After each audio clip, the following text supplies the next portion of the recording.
the honey bear things and create a maypole. There you go. With honey bears. The maypole dance. Hey, it's Vince from the bar for May Day. Happy May Day. Which probably isn't a happy day for. No, a lot of people it's not. That's actually protesting. Like, and if you were, there's a lot of protesting. If you flew an airplane, like in the war, that would be like a bad memory too. That would be a like bad memory. May Day. What are they protesting today? Whatever. Do you have to have a reason to protest, or you just? I don't think protest. Labor. Labor, like the protest of need to have labor. No one should be working. People should not have babies. Yeah. That's it. We're having no more labor. Oh no, you're not going into labor. No. Right. Look at that. I was saying don't ever work. Is that right? Like, is that seriously? That's what are they? No, I'm not sure. I know it has something to do with labor, but I'm not sure exactly what. We talked about this. Maybe I was saying in the office, but when I was in elementary school, we used to have maypoles and do the dance with the flower chains coming off the maypole and go around the circle. But then come to find out, at some point there's, like, I think probably in Russia there's big parades, like big military parades and stuff, because I think it's a big communist holiday. So I think that's put a damper on the maypole world. It may. Communism puts a damper on a few things. Yeah. So depending on, but I'm not sure how you tie in protests. How would you tie in?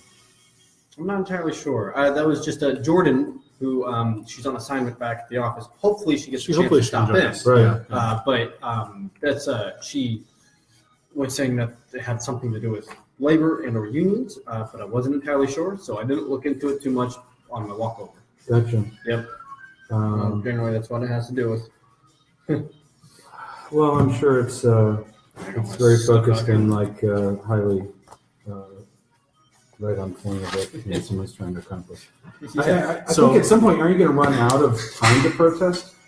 It seems like protesting is like a. That's why you have to protest the jobs, because then you wouldn't have time to protest. Oh, what? Can you start up? Okay, interesting business question here. Actually, I think I did glance. Here's shocking. Just a real quick story from Chicago Tribune. Protesters targeting Trump immigration in midterms. I mean, well, that's novel. Okay. Glad they saved it for today, because I think that's been a protest ever since. There's also apparently, like in Seattle and stuff, some of the protests out there were workers' rights type stuff. So. Workers' rights. Yeah. That's what it is. Protesting for workers' rights. So one of the things I want to talk about, and Jordan's going to bring me the flyer, hopefully, I got in the mail the other day, but they're talking about this new ordinance in Valparaiso in regards to monitored alarm systems. It's like you got to monitor on your house, you got to monitor alarm systems, because there's so many false calls. So many false alarms. Do you know what falls under that? Is that like your ADT or your Comcast stuff system like that, or Ring? Does Ring connect? Well, no, it's monitored, so somebody's got to be able to call the police if the alarm goes off. Okay. Yeah. So if it's just if it's a system at home that like alerts you on your phone and you look through the video camera and see who's your own security camera, like that. Yeah, no, exactly. Because the problem is the false calls to the police. Right. Gotcha. And so they're going to have. So this article I got the other day just said you're going to have there's a $25 fee to register your alarm. You have to register it, and then there's the first. Yeah, $25 to register your alarm. Right, but then there's like a if you have false calls, there's some sort of. After you get like one or two warnings, and then after that they charge you like $70 or $25, $50, $70. It escalates each time. Wow, that works out within a calendar year too. Yes, within a calendar year. Yeah. However, the funny thing is, I just tried to find it online to talk about it. Sure. And here's an article from back in January saying, okay, the $25, by the way, it said the thing at the office said something like, you have 90 days. There's a window of time you can do it with no charge. Oh yeah. So this is an article from January that says the same thing. It says you have until March 31st to do it at no charge. Oh, perfect. So it's like they're just starting it over again. Like apparently nobody heard about it and signed up. So like, let's give them another window and try to get people in. I don't know how nobody heard about it. I didn't know about it until just now. Yeah. I was saying, well, where did you find the flyer? It came to my house. It came to your house. I didn't get a flyer, and it looked like a Valpo. I guess I have to look at the Valpo something or other. Was it a separate flyer, or was it in that City Talk thing? It was in the City Talk thing. Which was the view. And for anybody watching, these guys have great security systems, and nobody here knows where I live. So. Yeah, I normally don't look through all that stuff. And for some reason, I just kind of glanced through it, and I saw something about modern alarm. What's that? Mm-hmm. Looked through, and I was like, oh, this is a nice little tips from the bar discussion topic to bring up. And yeah. And is it what do they call it? An administrative fee, a registration fee? If it's the same as they have it on here, it is a registration fee. Registration fee. Yeah, which is interesting. I wonder how far they can go with that and legally do that? Under what? I mean, I guess if you I can see for finding people for false alarms, which when I worked at CCA, they required us, because of the structure of our apartment building, which is not the same. I don't know if there was another apartment complex that had this issue, but we had a connected, complete smoke alarm system. So like if somebody burned bacon in their apartment, all of them went fire. My apartment over here, fire engines were rolling. Yeah. Whether it was 2 PM or 2 AM, and you can't stop them once they roll. And we did have to, if it was so many times a month, we'd have to pay some, which is great for a nonprofit because we're already rolling in cash. But they wouldn't let us tune it down. It was an accepted system that had to be a certain level, and then so it's this catch-22. Okay, you have to have a certain amount of to fall within regulatory compliance. Yeah. You have to have so much with the alarm system, but at the same time, you can't stop the people from burning bacon in the oven. Right. So the smoke detector doesn't know the difference. Skillet. I also just don't know why they would need you to register an alarm anyway. I mean, the only time they would get called out, they would know, okay, we're called out. This person has an alarm. And by the way, it's false, and this is the third one this month. We're going to fine you now. It would seem to be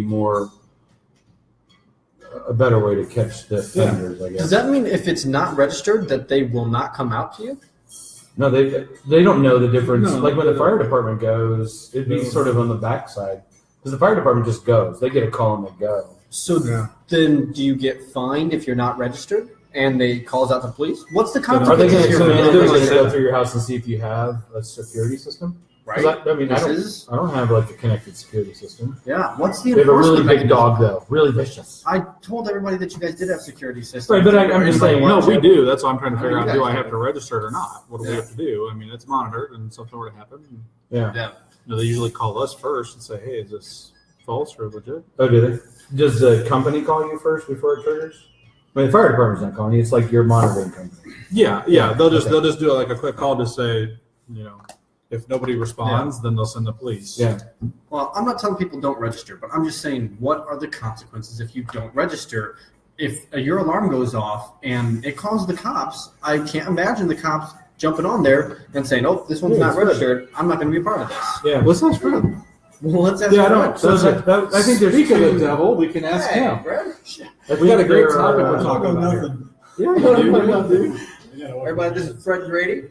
He's an attorney that we work with. Here, I'll speak. Well, Isaac doesn't sit. I don't sit. I stand. I stand as well. Oh, yeah, you bet. So, so I think this is one of those things that probably best of intentions, see a problem, it's expensive, how do we do, but it's not thought all the way through. It's kind of like the thing that we've all had to deal with where the Supreme Court of Indiana wants us all to have our cell phones published. They took that back. No, they haven't yet. They haven't? No. I thought they said that, the committee made the recommendation against it. It was open until the 27th of April for comment. You should finish explaining, though, before I jump in there. So the Supreme Court of Indiana has the capacity to make rules for all attorneys, and we are beholden to them if we want to practice. And we do. And one of the things that they, in order to make communication between the courts and attorneys more efficient, they wanted to put our cell phones in. The point wasn't to put it in the public record, but it was to put it in your appearance. Yep. Which is in the public record. It's in the public record. The consequence of that. And so a lot of attorneys carry their cell phone. It's not necessarily a business thing, but they use it for, like me. I have a cell phone. I don't have a separate phone. The appearance is when you appear on behalf of somebody in a right. lawsuit. You say, I'm claiming a position in an official capacity in this matter in the court. Represent this party. And so it's in the public record. You can go online, mycase.in.gov. You can look up any case in the state. That's for the counties that are on. No, a lot of them are still there. They're already loading back cases in. So it's just a matter of e-filing. There's some that aren't, but most of the bigger counties are. Yeah. With the exception Lake counties, they're working on it. They're number 62 out of the 90. Yeah. Out of 92. But they've still been, even those other counties have been backloading case is electronic, though. It's just you're not loading on the front side. Right. So, but anyway, so all that stuff's out there in the public record, and the sort of bounce back from the attorneys was, hey, wait, I don't need my cell phone number that my family's going to call me on, that my friends are going to call me on the weekend out there now. So a client can be not like me, or even if my client does like me, but I have a certain number of hours that I'm going to work with clients and certain that I don't want to work with clients. You've now lowered that barrier with of a capacity to screen things. I can't turn my phone off because this is how my wife and kids contact me. Now, here's another question though: if that were to go through, would like in our situation, we have Ruby that forwards directly to our cell phones. Does that qualify? Because it does technically reach directly to our cell phone. No, they truly wanted your cell phone. So they wanted your direct cell phone number. What did you receive? I don't know if you received this, but like the was it what committee was that? The Supreme Court. The Supreme Court. Yeah. So they were analyzing whether they were proposing and getting opinions from attorneys. We want your cell phone, your personal cell phone, in your appearance for both civil and criminal matters. Wow. Yeah, I know, right? So I did some research on this, and the logic behind it, again, it's one of those things like, hey, this makes sense when you're in a vacuum all sitting in an office by yourself, which was, we have increased our plaintiff or defendant showing up in court. It's like the person who's got to show up for a criminal case or a family law case, they are being texted to say, hey, you have a hearing tomorrow at 10 o'clock. That's not necessarily in the public record. That's in the court record. Right. And they said, well, for years, dentists and doctors do text messages. Again, not in the public record, but it's been, and they said that we have seen a 10% increase in, or what did they say, 25 to 35% increase in showing up for hearings since they've done this text tickler to say, hey, don't forget your hearing tomorrow. But again, that's someone who's part of a matter, and it's just in the court system. I don't think those people's cell phones are in the public record. I can't put a public personal representative's driver's license in the public record. Social security numbers don't go in the public record. So redacted. So I think it was a good idea, but I think it was one of those, whoops, we didn't think that one all the way through. Yeah. We got on this because we were talking. I was telling everybody I got this thing in the mail about this ordinance that the Valpo Council passed in regards to monitored home alarms, and that you now have to register your home alarm, and there's a period you can do it for a while here where there's no charge. Normally it's going to be $25, but then they have fines, and we're talking about like it's an incentive for people to sign up. Right. I mean, you're going to pay $25 to sign up. What's the benefit there? I mean, the cops are going to know if they come out to the same place twice and it's been called by an alarm company. Whether you've registered your alarm system or not. They always announce it. It's like, I'm interested, RG, in what I understand that the legal system needs to catch up with where we are socially and technology-wise and all that. And obviously there were some benefits to what they were attempting to do. Absolutely, yeah. But how did that end up? It's not. It hasn't. So the how they have notice and comment period. The comment period closed on the 27th. Oh, I made my comment, and I think that considers it done. Yeah, I didn't talk to anybody who said, "Hey, this is a great idea." The official recommendation was maybe we should rethink this. That was the official recommendation, but it hasn't been decided yet. But so the Supreme Court, I don't know if they go out to lunch and think about these things or whatever, but the Supreme Court has to rule on but it was coming through the trial rules and the civil rules. So it was like they doubled it up on it. So I don't know. We'll see what happens. I think there probably is an answer. This, in terms of the downside of this. Yeah. I don't want to have you repeat things that you already talked about. Yeah, no. Chime in. The downside of it in terms of having this occur, obviously you're mixing, for all the attorneys involved, you've got to have, like you suggested, the possibility of having your private phone and then your business phone. Yeah, I mean, you'd have to. Yeah, and which I think makes a lot of sense and would probably be make our own lives more efficient, let alone our contacts with our clients more efficient. Just more expensive. It would be. You got to pay for a whole other plan on that. Yeah. Well, if the state's gonna, maybe they can discount our bar fee, and that. Yeah, there you go. Maybe they can offer business cell phones. Right. Maybe they can contract with like AT&T or something like that. Here it is. The I bar prefer association Verizon around here. needs to become their own phone servicer. There you go. Right? Hand out cell phones to the attorneys and say, if you get a call on this thing, you better answer. And if you don't, had a long day. I guess the biggest issue as I thought about it was at this. It's funny how the legal concept of how to do law versus the legal practice of reality. There's this whole stress about work-life balance. Yeah. There's, you should not be working, you need to have time away. You need to do these things away. There's a whole department of, I would call them the wrong thing the other day. It's JLab, not what I was calling before.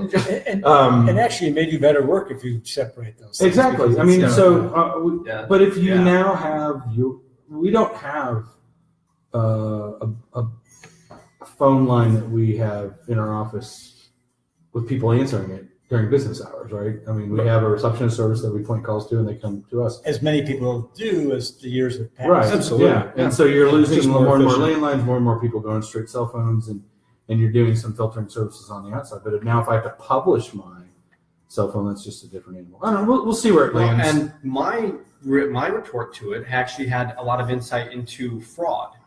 Possibility of using your cell phone to make fraudulent behavior, to steal information about you. There's a lot of information you can get if you have somebody's cell phone, their address, and their name. You can go a long way in terms of getting things. One of the things you can do with that, then I wonder how this would have to identity theft. That's what I was looking for. Yeah, this would have to come into what do they consider your cell phone number, but you can get free Google Voice numbers that go only to your cell phone. That's the only place it rings. This is the number. It goes here, so then you can see it's answering on this line versus on your main line, and you can tell the difference. So you can see that it's a Google number. That's not a bad thought.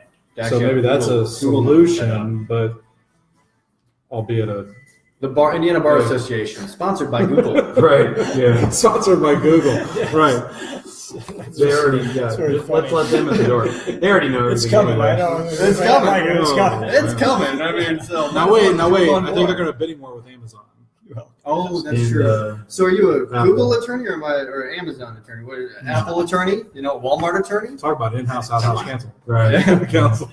It's interesting how these things work.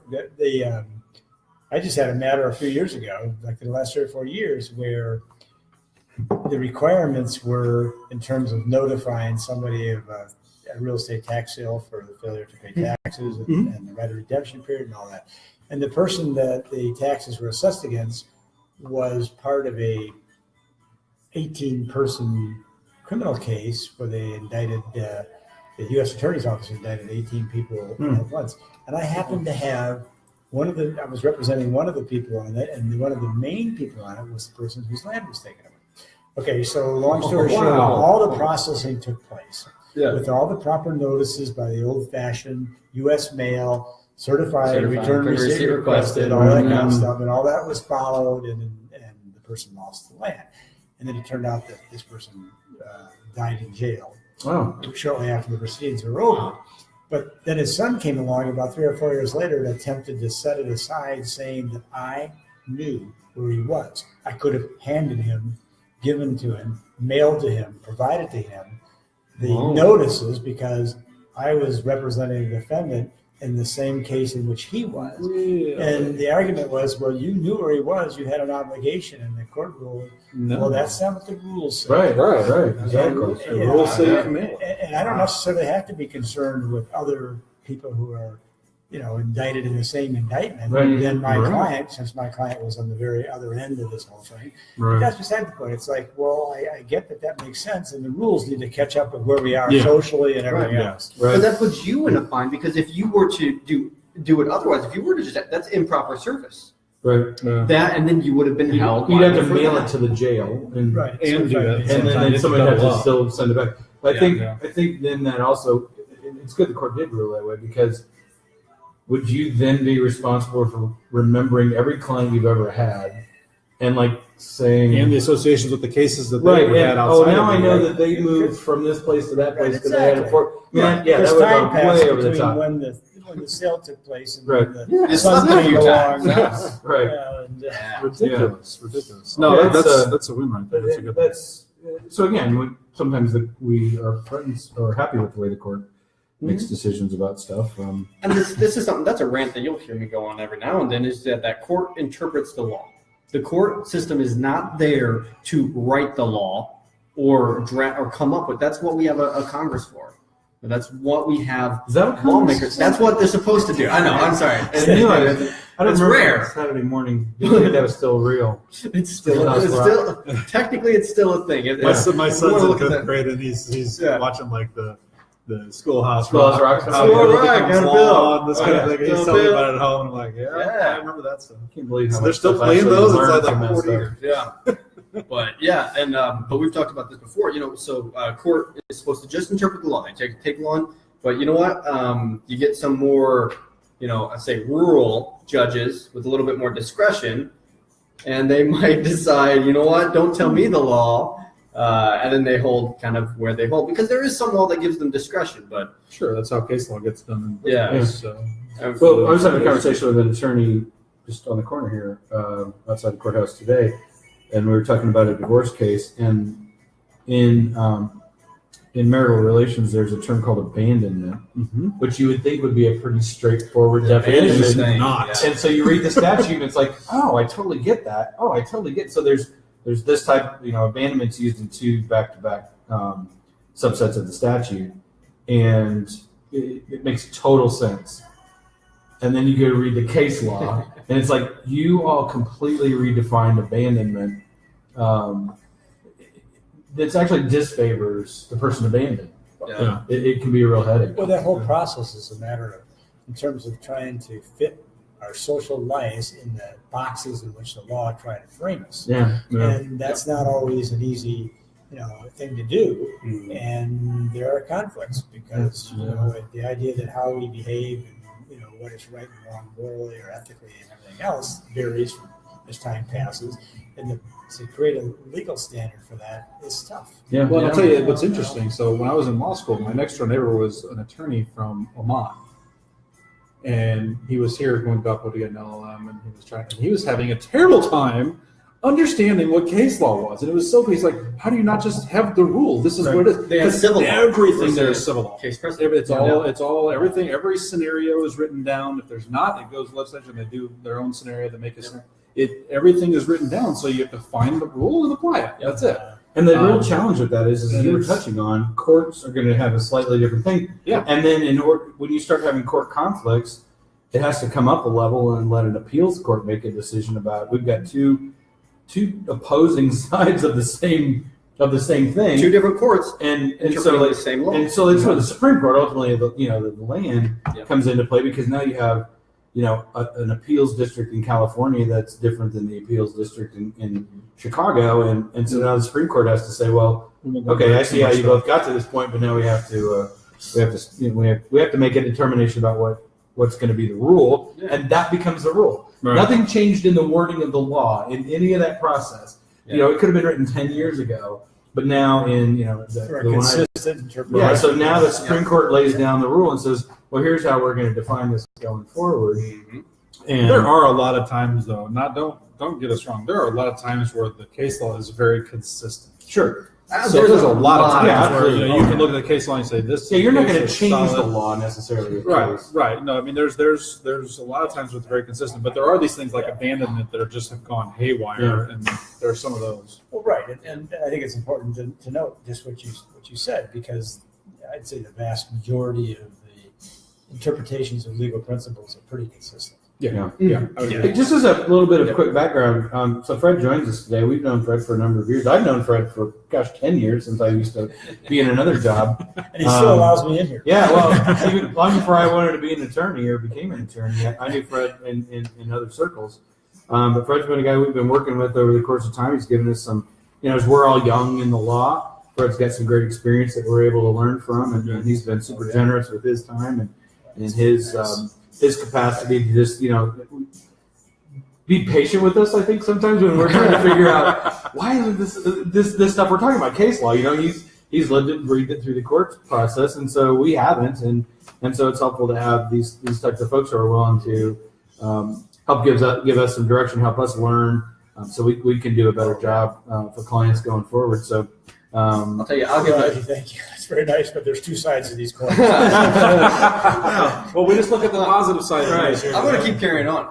When it comes to drafting, whether it's a motion or something that you need to submit to, this guy can write a brief like no one else. I'm telling you, I've learned so much in terms of how to properly express an idea in such a way that.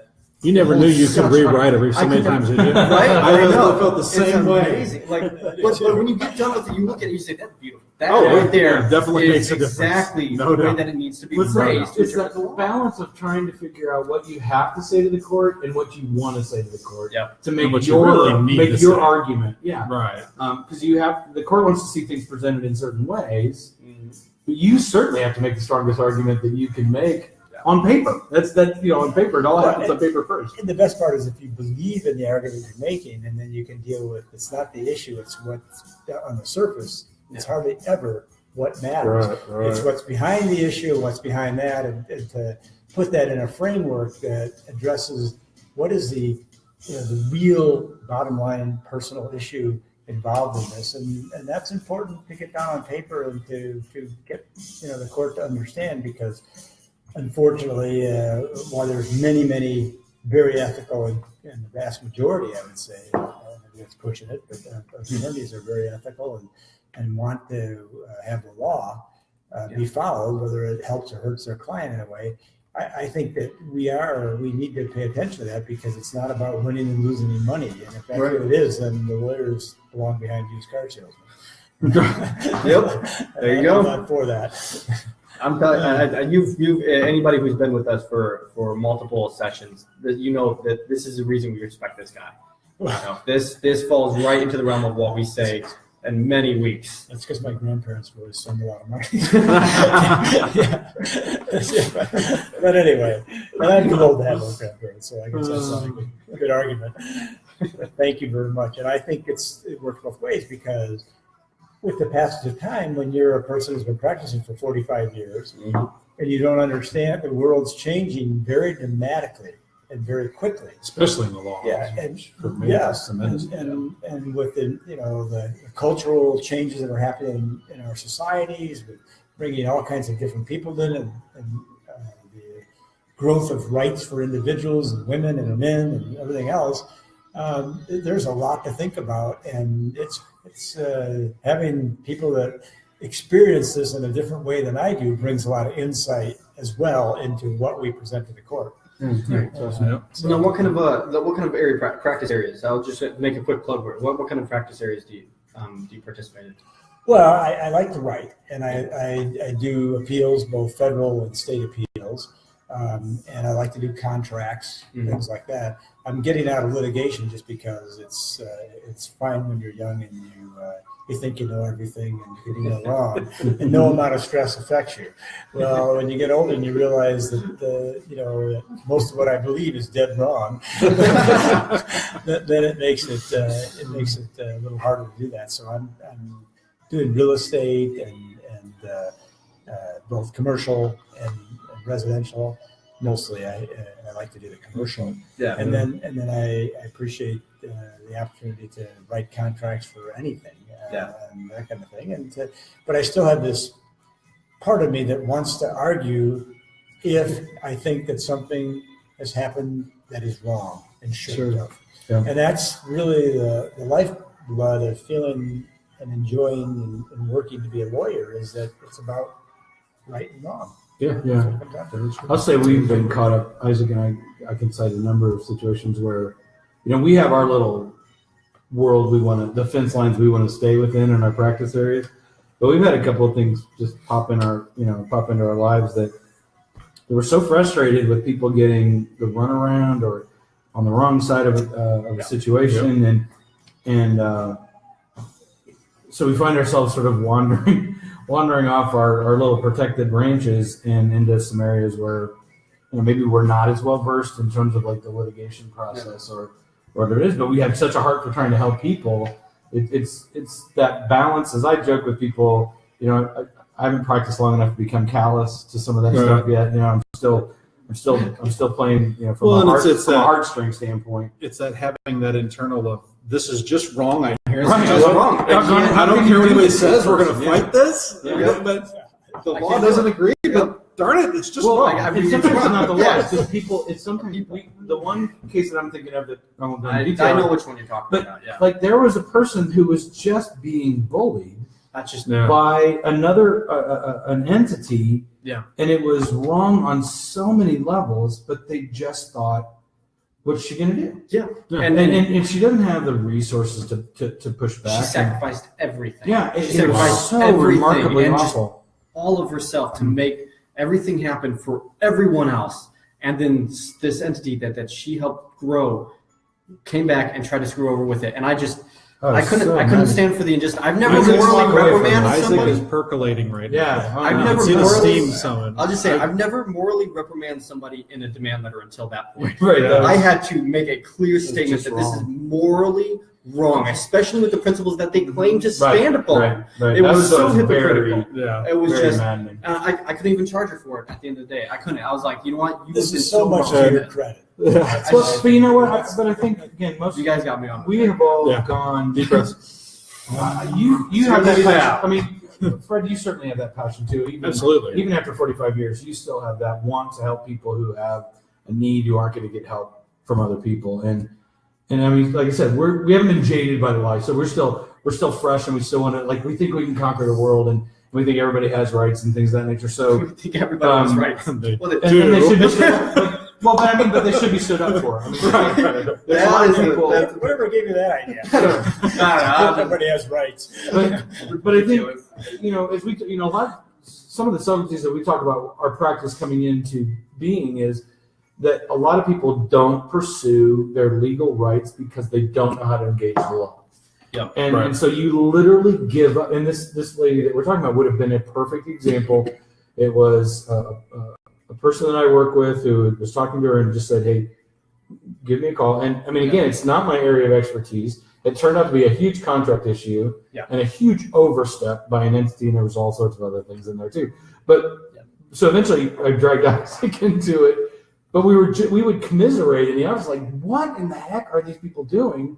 And what can we do to try to do to reduce the damage that our client ended up having to go through? And I mean, again, it's why I think we do what we do. Well, I think that the thing that I'm jealous of is you have, not just saying this at all, you have three good minds here that are passionate about things. Yeah. And when you can, look at something and get each other's perspective and points of view, you're not limited to your own like I often am. And one of the things in the matters that we work on is the benefit of having a second set of eyes and a second mind on it, a second value system on it, that kind of thing that allows you to go to a different place than you might have on your own. And it's not until you do that where you actually sit down with somebody and start going back and forth that you realize how different someone's perspective can be.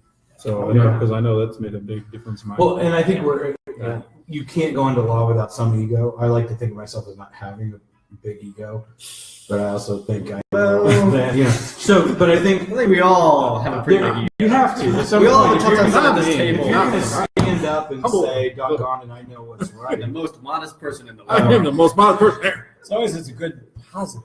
Right. There you go. But I think the reality is that we have enough respect amongst the group that, I mean, and Fred is one of the people I think we pull into that circle to say, I think I know what the right answer is, but I'm open to at least someone critiquing me. I use the phrase very often that says, look, don't tell me I'm wrong, tell me why I'm wrong.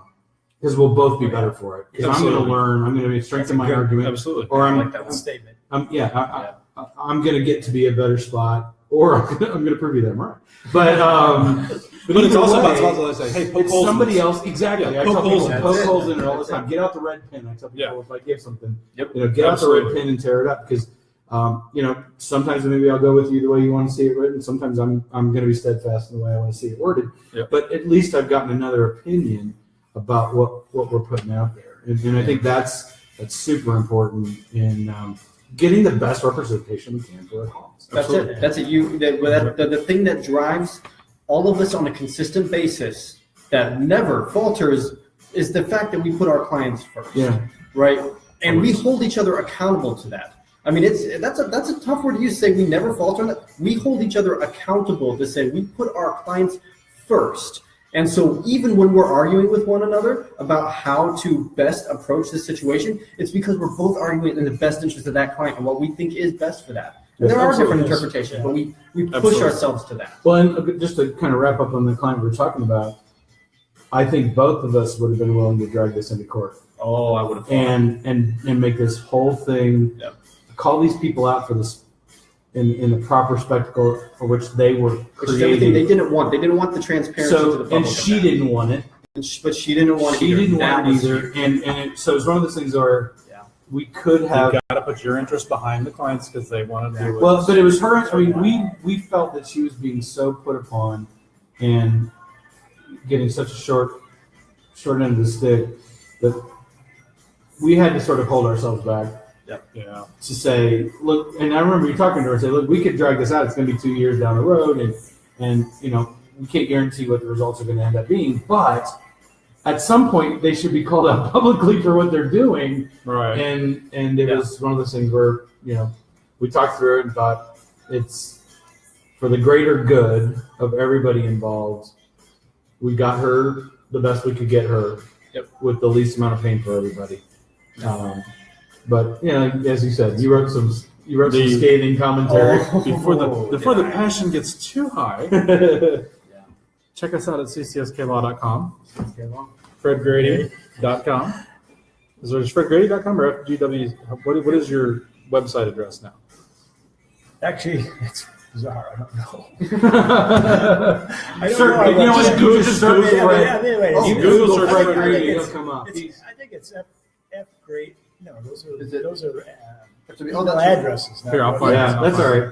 But just Google Fred Grady. He has been around. He is Fred Grady attorney, Fred Grady Valparaiso. Yeah, you're gonna Fred Grady attorney. Fred's right here in Valpo as well. Yes. It's FWGPC.com.